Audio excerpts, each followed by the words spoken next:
আমাদের যুক্তিগুলো থাকবে প্রথমত শুল্ক কমানো এবং দ্বিতীয়ত হলো যে আমাদের ট্রেড রিলেটেড আরও যে ইস্যুসগুলো আছে সেগুলোকে আমরা যাতে করে অসুবিধাজনক পরিস্থিতি না পড়ি। বাংলাদেশি পণ্যের উপর যুক্তরাষ্ট্রের আরোপ করা ৩৫% পাল্টা শুল্ক কমানোর লক্ষ্যে যুক্তরাষ্ট্রের সঙ্গে বিদ্যমান বাণিজ্য ঘাটতি কমানোর পরিকল্পনা করেছে সরকার। এর অংশ হিসেবে সরকারি খাতে ফুড ড্রিঙ্ক, বোয়িং উড়োজাহাজ ও সামরিক সরঞ্জাম কেনার ক্ষেত্রে যুক্তরাষ্ট্রকে গুরুত্ব দেওয়া হবে।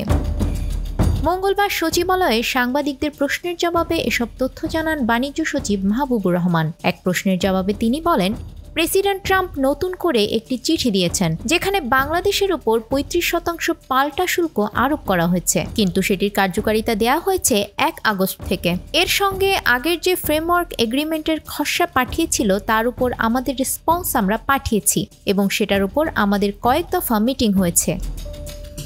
বাণিজ্য সচিব বলেন, ভার্চুয়ালি আমি যুক্ত ছিলাম সবগুলো মিটিংয়ে এবং আমাদের উপদেষ্টা মহোদয় ওখানে আছেন। বান্ডেল থাকলে প্রতি সেনমানিতে টাকা বাঁচবে। বিকাশ সেনমানি বান্ডেল কিনে জিতুন প্রতি লেনদেনে। আমাদের সিকিউরিটি অ্যাডভাইজার মহোদয় ছিলেন মিটিংগুলোতে। এরপর আজ আমরা যে ডকুমেন্ট পেলাম তা আগে চেয়েছিলাম। এটার উপর মূলত আলোচনা হবে আগামী 10 থেকে 11 তারিখ। সেই সভায় যোগ দিতেই মূলত আমি আজ যাচ্ছি।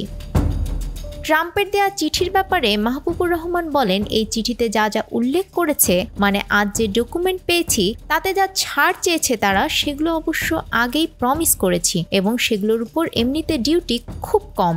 যেমন হুইট, সয়াবিন, এয়ারক্রাফট, অন্যান্য মেশিনারি, এগুলোর উপর এমনিতেই ডিউটি রেট খুব কম। সেক্ষেত্রে ছাড় দেওয়ার ক্ষেত্রে আমাদের ইউএস ট্রেডটা বাংলাদেশে বাড়ানো দরকার।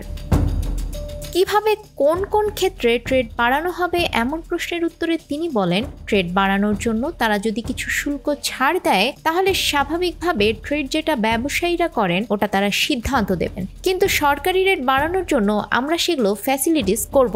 যেমন আপনারা জানেন যে আমাদের বিমান বহরের প্রায় এয়ারক্রাফট বোয়িং, আমাদের বিমানের ইনফ্রাস্ট্রাকচার যা আছে সেটিও বোয়িং। কাজে বোয়িং ফ্লাইট কেনার জন্য আমাদের কিছু আদেশ দেওয়ার কথা রয়েছে শিগগির। আমরা সেভাবে নেগোসিয়েশন করেছি বোয়িং এর সাথে। এছাড়া তুলা আমদানি প্রমোট করব। বাণিজ্য সচিব বলেন, সরকারি খাতে যেসব ফুড ড্রিঙ্ক কেনা হয় সেক্ষেত্রে আমরা আমেরিকাকে আরেকটু প্রাধান্য দেব। এভাবে আমরা আসলে আমেরিকান ট্রেডটা বাড়াবো। আপনারা জানেন যে আমাদের মিলিটারি ইকুইপমেন্টের একটা বড় অংশ আসে আমেরিকা থেকে। সেসব বিষয়ও বিবেচনায় রয়েছে। নিউজ ডেস্ক, আমাদের সময়।